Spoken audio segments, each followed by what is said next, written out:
कैसे शुरू हुई थी शारदीय नवरात्रि? क्या है इसके पीछे की पौराणिक कथा? शारदीय नवरात्रि की शुरुआत 3 अक्टूबर 2024 से होने वाली है। इस दौरान 9 देवियों की पूजा की जाती है और व्रत रखा जाता है।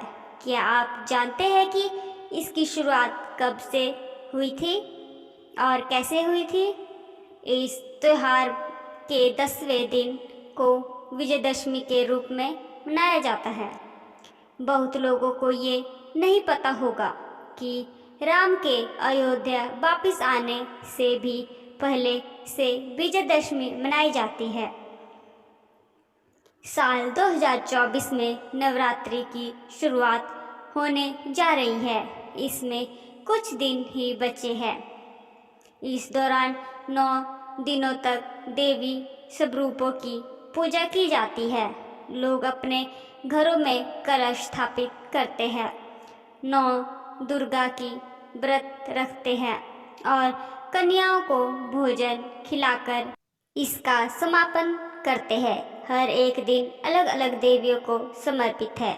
नवरात्रि की शुरुआत श्राद्ध के खत्म होने के बाद से ही शुरू हो जाती है।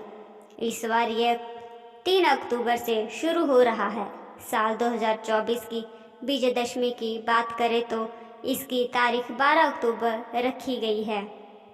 ऐसे में आइए जानते हैं कि शारदीय नवरात्रि के पीछे की पौराणिक मान्यता क्या है। क्या है इस त्योहार का महत्व? नवरात्रि का पौराणिक महत्व है और ये समय माँ दुर्गा की आराधना के लिए सबसे श्रेष्ठ माना जाता है। कहा जाता है कि इन 9 दिनों में अगर पूरी लगन और निष्ठा के साथ माँ दुर्गा की पूजा की जाए तो इसका काफ़ी महत्व है। ऐसा माना जाता है कि ये पर्व शक्ति की उपासना का पर्व है और इसकी पौराणिक मान्यता भी बुराई पर अच्छाई की विजय का प्रतीक के तौर पर याद रखी जाती है।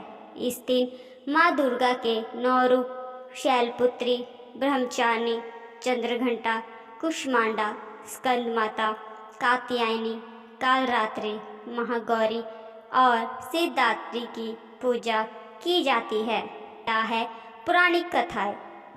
अश्विन महीने की प्रतिपदा तिथि से लेकर 10वीं तक शारदीय नवरात्रि का पर्व बड़ी धूमधाम से मनाया जाता है।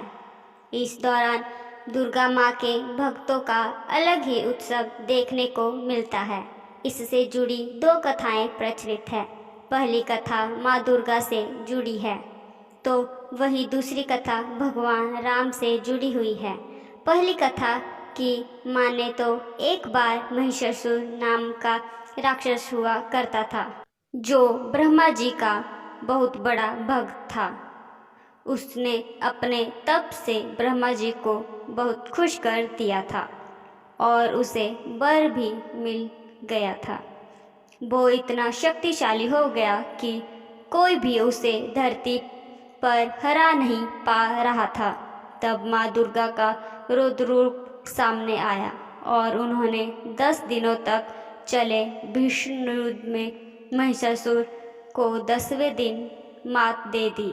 इसके बाद से ही इन दिन को विजयदशमी के रूप में मनाया जाता है।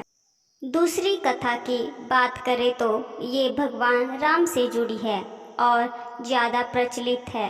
रावण को हराने के लिए भगवान राम ने माँ दुर्गा की उपासना की थी और 9 दिन तक नवरात्रि का व्रत रखा था।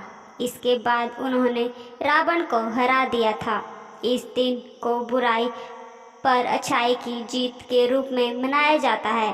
कहा जाता है कि जब धरती पर दानवों का अत्याचार बढ़ जाता है तो फिर उसे रोकने के लिए माँ शक्ति सवै आती है और जगत का कल्याण करती है। नवरात्रि के मौके पर जगह जगह पर माता का पंडाल लगता है और कीर्तन होती है। आपको हमारी कहानी कैसी लगी ज़रूर बताएं और लाइक और सब्सक्राइब करना ना भूलें। धन्यवाद।